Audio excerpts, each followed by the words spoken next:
ഓം ശാന്തി. 31/7/2026 പ്രഭാതമുരളി മധുബൻ. മധുരമായ കുട്ടികളെ, ശിവബാബയ്ക്ക് ഈ ഒരു ആഗ്രഹവുമില്ല കുട്ടികൾ വലുതാകുമ്പോൾ എന്റെ സേവനം ചെയ്യണമെന്ന്. ബാബയ്ക്കൊരിക്കലും വയസ്സാവുകയില്ല. ബാബ തന്നെയാണ് നിഷ്കാമ സേവാധാരി. ചോദ്യം: ഭോലാനാഥനായ ശിവബാബ നമ്മളെല്ലാ കുട്ടികളുടെയും വളരെ വലിയ ഉപഭോക്താവാണ്. എങ്ങനെ? ഉത്തരം: ബാബ പറയുന്നു, ഞാൻ ഇത്രയും നിഷ്കളങ്കനായ ഉപഭോക്താവാണ്. നിങ്ങളുടെ എല്ലാ പഴയ വസ്തുക്കളെയും സ്വീകരിച്ച് അതിനു പകരമായി ഞാൻ എല്ലാം പുതിയ പുതിയ വസ്തുക്കൾ നൽകുന്നു. നിങ്ങൾ പറയാറുണ്ട്, ബാബ, ഈ ശരീരം, മനസ്സ്, ധനം എല്ലാം അങ്ങയുടേതാണ്. അതിന് പ്രതിഫലമായി നിങ്ങൾക്ക് മനോഹരമായ ശരീരം ലഭിക്കുന്നു, അളവറ്റ ധനം ലഭിക്കുന്നു. ഗീതം: ഭോലാനാഥനേക്കാൾ വിചിത്രനായി മറ്റാരും തന്നെ ഇല്ല. ഓം ശാന്തി. ഈ ഗീതം ഭക്തിമാർഗത്തിൽ പാടിക്കൊണ്ടിരിക്കുന്നു. ഏതെല്ലാം ഗീതങ്ങളുണ്ടോ അതെല്ലാം ഭക്തിമാർഗത്തിലേതാണ്. അതിന്റെ അർത്ഥമാണ് ബാബ മനസ്സിലാക്കി തരുന്നത്. ഭോലാനാഥൻ എന്ന് ആരെയാണ് പറയുന്നതെന്ന് ഇപ്പോൾ നിങ്ങൾ കുട്ടികൾക്ക് മനസ്സിലായി. ദേവതകളെ ഭോലാനാഥൻ എന്ന് പറയുകയില്ല. സുദാമാവ് 2 പിടി അവിൽ നൽകി കൊട്ടാരം നേടി എന്ന് പാടാറുണ്ടല്ലോ. അതും എത്ര സമയത്തേക്ക് വേണ്ടി? 21 ജന്മത്തേക്ക് വേണ്ടി. ഇപ്പോൾ കുട്ടികൾക്ക് മനസ്സിലായി, ബാബ വന്നാണ് ഭാരതവാസികൾക്ക് വജ്രങ്ങളും വൈഡൂര്യങ്ങളും കൊണ്ടുള്ള കൊട്ടാരങ്ങൾ നൽകുന്നത്. എന്തിനു പകരമാണ് നൽകുന്നത്? കുട്ടികൾ പറഞ്ഞിട്ടുണ്ട്, ബാബ, ഈ ശരീരം, മനസ്സ്, ധനം എല്ലാം അങ്ങയുടേതാണ്, അങ്ങേക്ക് തന്നെ നൽകുകയാണ്. ആർക്കെങ്കിലും കുട്ടികൾ ജനിച്ചാൽ പറയാറുണ്ടല്ലോ, ഭഗവാനാണ് നൽകിയതെന്ന്. ധനവും ഭഗവാൻ നൽകിയത് എന്നാണ് പറയാറുള്ളത്. പറയുന്നതാരാണ്? ആത്മാവ്. ഭഗവാൻ അർത്ഥം ബാബയാണ് നൽകിയത്. ബാബ പറയുന്നു, ഇപ്പോൾ നിങ്ങൾക്ക് എല്ലാം കൊടുക്കണം. ഇതിനു പകരമായി ഞാൻ നിങ്ങൾക്ക് വളരെ മനോഹരമായ ശരീരം പകരമായി നൽകും, അപാര ധനം നൽകും. എന്നാൽ ആർക്കാണ് നൽകുന്നത്? തീർച്ചയായും കുട്ടികൾക്ക് തന്നെ നൽകും. എന്നാൽ ലൗകിക അച്ഛനിൽ നിന്നും അല്പകാലത്തേക്കുള്ള ധനമാണ് ലഭിക്കുന്നത്. പരിധിയില്ലാത്ത ബാബ നമുക്ക് പരിധിയില്ലാത്ത ധനം നൽകും. ബാബ മനസ്സിലാക്കി തരികയാണ്, ജ്ഞാനവും ഭക്തിയും തമ്മിൽ രാത്രിയും പകലും വ്യത്യാസമുണ്ട്. ഭക്തിയിൽ എല്ലാം അല്പകാലത്തേക്ക് വേണ്ടിയാണ് ലഭിക്കുന്നത്. ധനമുണ്ടെങ്കിൽ സുഖവുമുണ്ട്. ധനമില്ലാതെ മനുഷ്യർ എത്രയാണ് ദുഃഖം അനുഭവിച്ചുകൊണ്ടിരിക്കുന്നത്. കുട്ടികൾക്കറിയാം, ബാബ നമുക്ക് അളവില്ലാത്ത ധനമാണ് നൽകുന്നത്. അതിനാൽ സന്തോഷമുണ്ട്. സുഖധാമത്തിൽ സുഖത്തിന് യാതൊരു കുറവും ഇല്ല. ഓരോരുത്തർക്കും അവരവരുടെ രാജധാനിയാണ്. അവിടെ പറയുന്നത് തന്നെ പവിത്ര ഗൃഹസ്ഥാശ്രമം എന്നാണ്. ബാബ എത്ര നിഷ്കളങ്കനാണ്. ബാബ എടുക്കുന്നതെന്താണ്, നൽകുന്നതെന്താണ്. എത്ര നല്ല ഇടപാടുകാരനാണ് ബാബ. പ്രത്യേകിച്ച് നിങ്ങൾ കുട്ടികളുടെ ഉപഭോക്താവാണ് ബാബ. കുട്ടി ജന്മമെടുത്തു, പിന്നെ മുഴുവൻ സമ്പാദ്യവും കുട്ടിയുടേതാണ്. അവിടെ പരിധിയുള്ള ഉപഭോക്താവാണ്. ഇവിടെ പരിധിയില്ലാത്ത നിഷ്കളങ്കരുടെ നാഥനാണ്.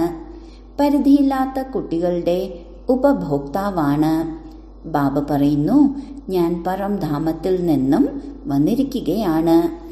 നിങ്ങളിൽ നിന്നും പഴയതിനെ എല്ലാം എടുത്ത് പുതിയ ലോകത്തിലേക്ക് നിങ്ങൾക്കെല്ലാം നൽകുകയാണ്. അതിനാലാണ് ബാബയെ ദാതാവ് എന്ന് പറയുന്നത്. ബാബയെപ്പോലെ ഒരു ദാതാവ് മറ്റാരും തന്നെ ഇല്ല. നിഷ്കാമ സേവനമാണ് ചെയ്യുന്നത്. ബാബ പറയുന്നു, ഞാൻ നിഷ്കാമിയാണ്. എനിക്ക് യാതൊരു പ്രകാരത്തിലുമുള്ള അത്യാഗ്രഹവും ഇല്ല. ഇങ്ങനെയൊന്നും പറയുകയില്ല. നിങ്ങൾ കുട്ടികളുടെ ജോലിയാണ് വൃദ്ധനായ അച്ഛനെ സഹായിക്കുക എന്നത്. എന്തുകൊണ്ടെന്നാൽ ഞാനാണല്ലോ നിങ്ങളെ സംരക്ഷിച്ചത്. ഇല്ല, അച്ഛന് പ്രായമായാൽ കുട്ടികൾ അച്ഛനെ സംരക്ഷിക്കണമെന്നത് നിയമമാണ്. ഈ അച്ഛന് ഒരിക്കലും പ്രായമാവുകയേയില്ല. ആത്മാവിനൊരിക്കലും പ്രായമാകുന്നില്ല. ഇതും നിങ്ങൾക്കറിയാം. ലൗകിക അച്ഛൻ മക്കളിൽ പ്രതീക്ഷ വയ്ക്കാറുണ്ട്. എനിക്ക് പ്രായമായാൽ മക്കൾ എൻ്റെ സേവനം ചെയ്യും. എല്ലാം തന്നെ മക്കൾക്ക് കൊടുത്താലും സേവനം പിന്നെയും ഉണ്ടാകുന്നു. എന്നാൽ ശിവബാബ പറയുകയാണ്, ഞാൻ അഭോക്താവാണ്. ഞാൻ ഒന്നും കഴിക്കുന്നേയില്ല. ഞാൻ കേവലം കുട്ടികൾക്ക് ജ്ഞാനം നൽകാനാണ് വരുന്നത്. സുപ്രീം ആത്മാവ് ആത്മാക്കൾക്കിരുന്ന് മനസ്സിലാക്കി തരികയാണ്. ആത്മാവ് തന്നെയാണ് കേൾക്കുന്നത്. എല്ലാം ചെയ്യുന്നതും ആത്മാവ് തന്നെയാണ്. സംസ്കാരം കൊണ്ടുവരുന്നതും ആത്മാവ് തന്നെയാണ്. ഇതിന്റെ ആധാരത്തിലാണ് ശരീരം ലഭിക്കുന്നത്. ഇവിടെ മനുഷ്യർക്ക് അനേക മതമാണ് ഉള്ളത്. ചിലർ പറയാറുണ്ട് ആത്മാവ് തന്നെയാണ് പരമാത്മാവ് എന്ന്. ആത്മാവിൽ ഒന്നും തന്നെ പതിയുന്നില്ല. ആത്മാവിനെ നിർലേപമെന്നാണ് പറയുന്നത്. അഥവാ ആത്മാവ് നിർലേപമാണെങ്കിൽ എന്തുകൊണ്ടാണ് പാപാത്മാവ്, പുണ്യാത്മാവ് എന്ന് പറയുന്നത്? അഥവാ ആത്മാവ് നിർലേപമാണെങ്കിൽ പാപശരീരം, പുണ്യശരീരം എന്നാണല്ലോ പറയേണ്ടത്. ഇപ്പോൾ നിങ്ങൾ കുട്ടികൾക്കറിയാം, എല്ലാ ആത്മാക്കളുടെയും ആത്മീയ അച്ഛൻ നമ്മൾ ആത്മാക്കളെ പഠിപ്പിച്ചുകൊണ്ടിരിക്കുകയാണ്. ഈ ശരീരത്തിലൂടെ ആത്മാവിനെയാണല്ലോ വിളിക്കുന്നത്. പറയാറുണ്ട്, എൻ്റെ അച്ഛൻ്റെ ആത്മാവ് വന്നു രുചി നോക്കി എന്നെല്ലാം. ആത്മാവാണല്ലോ രുചി നോക്കുന്നത്. ബാബ ഇങ്ങനെ പറയുകയില്ല. ബാബ അഭോക്താവാണ്. ആത്മാവ് വരുമ്പോൾ ബ്രാഹ്മണരെയാണ് കഴിപ്പിക്കുന്നത്. എവിടെയെങ്കിലും ഇരിക്കുന്നുണ്ടാകും. ബ്രാഹ്മണർ മുതലായവരെ കഴിപ്പിക്കുക എന്നത് ഭാരതത്തിൽ സാധാരണമായ ഒരു കാര്യമാണ്. ആത്മാവിനെ തന്നെയാണ് വിളിക്കുന്നത്. അവരോട് എന്തെങ്കിലും ചോദിക്കും. ചില സത്യങ്ങളും അവരിൽ നിന്ന് പുറത്തു വരും. പിതൃക്കളെ കഴിപ്പിക്കുക എന്നതും ഡ്രാമയിൽ അടങ്ങിയിട്ടുള്ളതാണ്. ഇതിൽ പ്രത്യേകിച്ച് അത്ഭുതത്തിന്റെ കാര്യമൊന്നുമില്ല. ബാബ ഡ്രാമയുടെ രഹസ്യം ചുരുക്കി പറഞ്ഞു തരികയാണ്. ഇത്രയും വിശദമായി ഡ്രാമയുടെ രഹസ്യം മനസ്സിലാക്കി തരാൻ സാധിക്കുകയില്ല. ഓരോ കാര്യങ്ങൾ മനസ്സിലാക്കിയെടുക്കാൻ വർഷങ്ങൾ എടുക്കും. നിങ്ങൾ കുട്ടികൾക്ക് വളരെ സഹജമായ പഠിപ്പാണ് ലഭിച്ചിരിക്കുന്നത്. പതിത പാവന വരൂ എന്ന് പാടാറുമുണ്ട്. വന്ന് ഞങ്ങളെ പാവനമാക്കി മാറ്റൂ. ബാബയുടെ പേര് തന്നെ പതിത പാവനൻ എന്നാണ്. ബ്രഹ്മ, വിഷ്ണു, ശങ്കരനെ പതിത പാവനൻ എന്ന് പറയാൻ സാധിക്കുകയില്ല. ബാബയെ തന്നെയാണ് പതിത പാവനൻ, ലിബറേറ്റർ എന്ന് പറയുന്നത്. ദുഃഖം ഹരിച്ച് സുഖം നൽകുന്നവൻ എന്ന് ബാബയെ തന്നെയാണ് വിളിക്കുന്നത്. ബാബ നിരാകാരനാണ്. ശിവക്ഷേത്രത്തിൽ പോയി നോക്കൂ. അവിടെ ശിവലിംഗമാണ് വെച്ചിരിക്കുന്നത്. തീർച്ചയായും ചൈതന്യമാണ്. അതിനാലാണ് പൂജ ചെയ്യുന്നത്. ഈ ദേവതകളും എപ്പോഴോ ചൈതന്യത്തിൽ ഉണ്ടായിരുന്നു. അതിനാലാണ് അവർക്ക് മഹിമയുള്ളത്. നെഹ്റു ചൈതന്യത്തിൽ ഉണ്ടായിരുന്നു. അതിനാൽ ഫോട്ടോ വെച്ച് മഹിമ പാടിക്കൊണ്ടിരിക്കുന്നു. ആരെങ്കിലും നല്ല പ്രവൃത്തി ചെയ്തു പോയിട്ടുണ്ടെങ്കിൽ അവരുടെ ജഡപ്രതിമയുണ്ടാക്കി മഹിമ പാടിക്കൊണ്ടിരിക്കും. പവിത്രരുടെ പൂജ തന്നെയാണ് ഉണ്ടാകുന്നത്. മറ്റൊരു മനുഷ്യന്റെയും പൂജ ചെയ്യാൻ സാധിക്കുകയില്ല. വികാരത്തിലൂടെയാണല്ലോ ജന്മമെടുക്കുന്നത്. അവരുടെ പൂജ ഉണ്ടാവുകയില്ല. ദേവതകളുടെയാണ് പൂജയുണ്ടാകുന്നത്. അവരാണ് സദാ പവിത്രമായിരിക്കുന്നത്. നിങ്ങൾക്കറിയാമല്ലോ, ബാബ വന്നിട്ടുണ്ടായിരുന്നു. ഇപ്പോൾ വീണ്ടും സംഗമത്തിൽ വന്നിരിക്കുകയാണ് സ്വർഗം സ്ഥാപിക്കുന്നതിന്. പിന്നീട് ദ്വാപരയുഗം മുതൽ രാവണ രാജ്യം ആരംഭിച്ചു. രാവണ രാജ്യം ആരംഭിച്ചപ്പോൾ ഉടൻ ശിവക്ഷേത്രങ്ങളും ഉണ്ടാക്കി.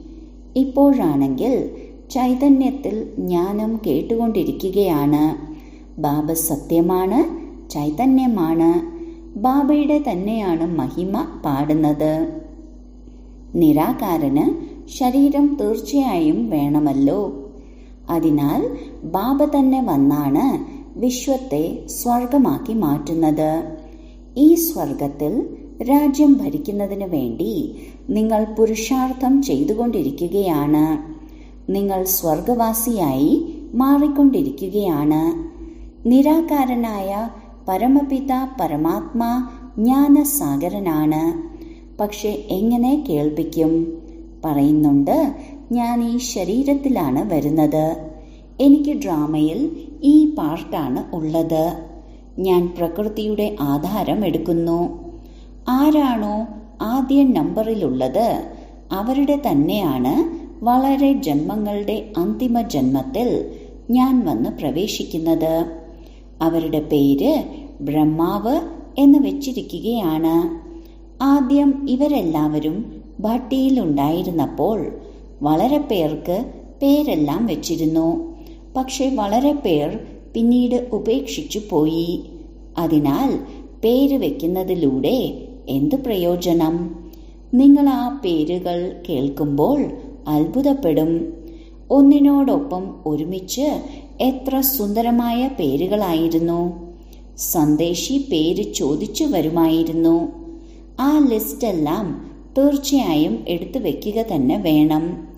സന്യാസിമാരും സന്യസിക്കുമ്പോൾ അവരുടെ പേരും മാറ്റാറുണ്ട്. വീടുപേക്ഷിച്ച് വരികയാണ്. നിങ്ങൾ ഉപേക്ഷിക്കണമെന്നൊന്നുമില്ല. നിങ്ങൾ വന്ന് ബ്രഹ്മാവിൻ്റെതായി മാറിയിരിക്കുകയാണ്. ശിവന്റേത് തന്നെയാണല്ലോ. നിങ്ങൾ ബാബ്ദാദ എന്നല്ലേ പറയുന്നത്? സന്യാസികൾ ഇങ്ങനെ ആയിരിക്കുകയില്ല. കേവലം പേര് മാറ്റുന്നുണ്ട്. എന്നാൽ ബാബ്ദാദയെ ലഭിക്കുന്നില്ല. അവർക്ക് കേവലം ഗുരുവിനെയാണ് ലഭിക്കുന്നത്. ഹഠയോഗി പരിധിയുള്ള സന്യാസിയും രാജയോഗി പരിധിയില്ലാത്ത സന്യാസിയുമാണ്. രാത്രിയും പകലും വ്യത്യാസമുണ്ട്. പാടാറുണ്ട് ജ്ഞാനം, ഭക്തി, വൈരാഗ്യം. അവർക്കും വൈരാഗ്യം തന്നെയാണ്. അവർക്ക് വീടിനോടും കുടുംബത്തോടുമാണ് വൈരാഗ്യം. നിങ്ങൾക്ക് മുഴുവൻ ലോകത്തിനോടുമാണ് വൈരാഗ്യം. സൃഷ്ടി മാറുകയാണ് എന്ന കാര്യം അവർ അറിയുന്നേയില്ല. നിങ്ങളുടേത് പരിധിയില്ലാത്ത വൈരാഗ്യമാണ്. ഈ സൃഷ്ടി അവസാനിക്കണം. നിങ്ങൾക്ക് വേണ്ടി പുതിയ ലോകം ഉണ്ടായിക്കൊണ്ടിരിക്കുകയാണ്. അവിടേക്ക് പോകണം. എന്നാൽ പാവനമാകാതെ പോകാൻ സാധിക്കുകയില്ല. ഹൃദയത്തിൽ അലയടിച്ചുകൊണ്ടിരിക്കുന്നുണ്ട്. പുതിയ ലോകത്തിൽ ദേവീ ദേവതകളുടെ രാജ്യമായിരുന്നു. അതാണിപ്പോൾ ബാബ സ്ഥാപിച്ചുകൊണ്ടിരിക്കുന്നത്. നിങ്ങൾക്കറിയാമല്ലോ, ശിവബാബയെ ഓർമ്മിക്കുന്നതിലൂടെ പുണ്യാത്മാവായി തീരും. ഇത് വളരെ സഹജമാണ്. എന്നാൽ ഓർമ്മിക്കാൻ മറന്നുപോകുന്നു. ഭക്തി മാർഗത്തിലെ ആചാര അനുഷ്ഠാനങ്ങൾ പൂർണ്ണമായും വേറിട്ടതാണ്. തിരിച്ചു തൻ്റെ വീട്ടിലേക്ക് ആർക്കും പോകാൻ സാധിക്കുകയില്ല. തീർച്ചയായും എല്ലാവരും പുനർജന്മം എടുക്കണം. വീട്ടിലേക്ക് പോകാനുള്ള സമയം ഒരു പ്രാവശ്യം മാത്രമാണ്. ഇന്നയാൾ മോക്ഷം പ്രാപിച്ചു. ഇത് കേവലം പറച്ചില് മാത്രമാണ്. ബാബ പറയുന്നു, ഒരാത്മാവിനും ഇടയ്ക്ക് വെച്ച് തിരിച്ചു പോകാൻ സാധിക്കുകയില്ല. ഇല്ലെങ്കിൽ മുഴുവൻ കളിയും പൂർത്തിയാകില്ല. ഓരോരുത്തർക്കും തീർച്ചയായും സതോ രജോ തമോയിലേക്ക് വരിക തന്നെ വേണം. ധാരാളം പേർ മോക്ഷത്തിനു വേണ്ടിയാണ് വരുന്നത്. മോക്ഷമൊന്നും ഉണ്ടാകുന്നില്ല എന്ന് മനസ്സിലാക്കി തരികയാണ്. ഇത് അനാദിയായി ഉണ്ടായതും ഉണ്ടാക്കപ്പെട്ടതുമായ നാടകമാണ്. ഇതിനൊരിക്കലും നാശം സംഭവിക്കുന്നില്ല. ഈച്ച ഇവിടെ നിന്ന് പറന്നു പോയിട്ടുണ്ടെങ്കിൽ 5000 വർഷത്തിന് ശേഷം ഇതേപോലെ തന്നെ പറന്നു പോകും. ഇതും നിങ്ങൾ കുട്ടികൾക്കറിയാം. ബാബ എത്ര നിഷ്കളങ്കനാണ്. പതീത പാവനനായ ബാബ പരംധാമത്തിൽ നിന്നും പാർട്ട് അഭിനയിക്കാൻ വേണ്ടി വന്നിരിക്കുകയാണ്. ബാബ തന്നെയാണ് മനസ്സിലാക്കി തരുന്നത് ഈ ഡ്രാമ എങ്ങനെയാണ് ഉണ്ടാക്കിയിട്ടുള്ളത്. ഇതിൽ മുഖ്യമായിട്ടുള്ളത് ആരെല്ലാമാണ്? ഇങ്ങനെ പറയാറുണ്ടല്ലോ, ഈ ലോകത്തിൽ ഏറ്റവും വലിയ ഭാഗ്യവാൻ ആരാണ്? അതിലും സംഖ്യാക്രമം അനുസരിച്ചാണ് പേരുകൾ പറയുന്നത്. നിങ്ങൾക്കറിയാമല്ലോ ഏറ്റവും വലിയ ധനവാൻ ആരാണ്? അവർ പറയും അമേരിക്ക. പക്ഷെ നിങ്ങൾക്കറിയാം സ്വർഗത്തിൽ ഏറ്റവും വലിയ ധനവാൻ ഈ ലക്ഷ്മി നാരായണൻ ആണ്. നിങ്ങൾ ഭാവിയിലേക്ക് വേണ്ടി പുരുഷാർത്ഥം ചെയ്തുകൊണ്ടിരിക്കുകയാണ്, ഏറ്റവും വലിയ ധനവാനായി മാറുന്നതിന് വേണ്ടി. ഇത് മത്സരമാണ്. ഈ ലക്ഷ്മി നാരായണനെ പോലെ ധനവാൻ മറ്റാരുണ്ടാകും? അലാവുദ്ദീന്റെയും കഥയുണ്ടാക്കിയിട്ടുണ്ടല്ലോ. ഉരയ്ക്കുന്നതിലൂടെ കുബേരന്റെ ഖജനാവ് ലഭിച്ചു എന്ന് പറയുന്നു. എന്തെല്ലാം പ്രകാരത്തിലുള്ള എങ്ങനെയെല്ലാമാണ് നാടകം ഉണ്ടാക്കിയിരിക്കുന്നത്. ഇപ്പോൾ നിങ്ങളുടെ ബുദ്ധിയിലുണ്ട് ഈ ശരീരം ഉപേക്ഷിച്ച് സ്വർഗത്തിലേക്ക് പോകണം, നമുക്ക് അളവില്ലാത്ത ഖജനാക്കൾ ലഭിക്കും. ബാബ പറയുന്നു, എന്നെ ഓർമ്മിക്കുന്നതിലൂടെ മായ ഒറ്റയടിക്ക് ഓടിപ്പോകും. ബാബയെ ഓർമ്മിക്കുന്നേയില്ല എങ്കിൽ മായ വളരെയധികം ബുദ്ധിമുട്ടിക്കും. പറയാറുണ്ട്, ബാബ എനിക്ക് മായയുടെ കൊടുങ്കാറ്റ് വളരെയധികം വരുന്നു. ശരി, വളരെ സ്നേഹത്തോടു കൂടി ബാബയെ ഓർമ്മിക്കൂ. അപ്പോൾ കൊടുങ്കാറ്റുകൾ ഇല്ലാതാകും. ബാക്കി നാടകമെല്ലാം ഇരുന്ന് ഉണ്ടാക്കിയതാണ്. കാര്യം ഒന്നും തന്നെ ഇല്ല. ബാബ എത്ര സഹജമായാണ് പറഞ്ഞു തരുന്നത്. കേവലം ബാബയെ ഓർമ്മിക്കുന്നതിലൂടെ നിങ്ങളിൽ എന്തെല്ലാം കറ പിടിച്ചിട്ടുണ്ടോ അതെല്ലാം ഇല്ലാതാകും. വേറൊരു ബുദ്ധിമുട്ടും നൽകുന്നില്ല. ആത്മാവ് പവിത്ര സത്യമായ സ്വർണത്തെ പോലെയായിരുന്നു. ഇപ്പോൾ അസത്യമായി മാറിക്കഴിഞ്ഞു. ഈ ഓർമ്മയുടെ അഗ്നിയിലൂടെ വീണ്ടും സത്യമായി മാറുകയാണ്. അഗ്നിയിലിടാതെ സ്വർണം പവിത്രമായി മാറുകയില്ല. ഇതിനെ തന്നെയാണ് യോഗ അഗ്നി എന്ന് പറയുന്നത്. ഇവിടെ ഓർമ്മയുടെ കാര്യമാണ്. മറ്റുള്ളവർ അനേക പ്രകാരത്തിലുള്ള ഹഠയോഗങ്ങളെല്ലാം പഠിപ്പിക്കുന്നുണ്ട്. നിങ്ങളോട് ബാബ പറയുന്നത് ഇതാണ്, നടക്കുമ്പോഴും കറങ്ങുമ്പോഴും ബാബയെ ഓർമ്മിക്കൂ. ആസനങ്ങൾ മുതലായവ ഏതുവരെ നിങ്ങൾ ചെയ്യും? ഇവിടെ നടക്കുമ്പോഴും കറങ്ങുമ്പോഴും കർമ്മം ചെയ്യുമ്പോഴും ഓർമ്മയിലിരിക്കണം. അഥവാ എന്തെങ്കിലും അസുഖമാണെങ്കിൽ പോലും കിടന്നുകൊണ്ട് ബാബയെ ഓർമ്മിക്കാൻ സാധിക്കും. ശിവബാബയെ ഓർമ്മിക്കൂ, ഒപ്പം ചക്രം കറക്കൂ. അവർ പിന്നീട് ഇങ്ങനെ എഴുതി, ഗംഗാതീരത്ത് വായിൽ അമൃത് കൊണ്ട് ശരീരം വിടണം. ഗംഗയുടെ തീരത്ത് ഗംഗാജലം മാത്രമേ ലഭിക്കുകയുള്ളൂ. അതിനാൽ മനുഷ്യർ ഹരിദ്വാറിൽ പോയി ഇരിക്കുന്നു. ബാബ പറയുകയാണ്, നിങ്ങൾ എവിടെ വേണമെങ്കിലും ഇരുന്നോളൂ. അസുഖമാണെങ്കിലും ശരി, കേവലം ബാബയെ ഓർമ്മിച്ചാൽ മാത്രം മതി. സ്വദർശന ചക്രം കറക്കിക്കൊണ്ടേയിരിക്കൂ. അങ്ങനെ ശരീരത്തിൽ നിന്നും പ്രാണൻ പോകട്ടെ. ഈ അഭ്യാസം ചെയ്യണം. ആ ഭക്തിമാർഗത്തിലെ കാര്യങ്ങളും ഈ ജ്ഞാനമാർഗത്തിലെ കാര്യവും തമ്മിൽ രാത്രിയും പകലും വ്യത്യാസമുണ്ട്. ബാബയുടെ ഓർമ്മയിലൂടെ നിങ്ങൾ സ്വർഗത്തിന്റെ അധികാരിയായി മാറും. അവർ യുദ്ധം ചെയ്യുന്നവരോട് പറയും, ആര് യുദ്ധമൈതാനത്തിൽ വെച്ച് മരിക്കുന്നുവോ അവർ സ്വർഗത്തിലേക്ക് പോകും. വാസ്തവത്തിൽ യുദ്ധം ഇവിടെ തന്നെയാണ്. അവർ പാണ്ഡവരുടെയും കൗരവരുടെയും യുദ്ധം കാണിക്കുന്നുണ്ട്. മഹാഭാരത യുദ്ധമുണ്ടായി. പിന്നെ എന്ത് സംഭവിച്ചു? റിസൾട്ട് ഒന്നും തന്നെ ഇല്ല. പൂർണ്ണമായും കൂരാക്കൂരിരുട്ടിലാണ്. ഒന്നും തന്നെ മനസ്സിലാക്കുന്നില്ല. അതിനാൽ അജ്ഞാന അന്ധകാരം എന്ന് പറയുന്നു. ബാബ വീണ്ടും വെളിച്ചം നൽകാൻ വന്നിരിക്കുകയാണ്.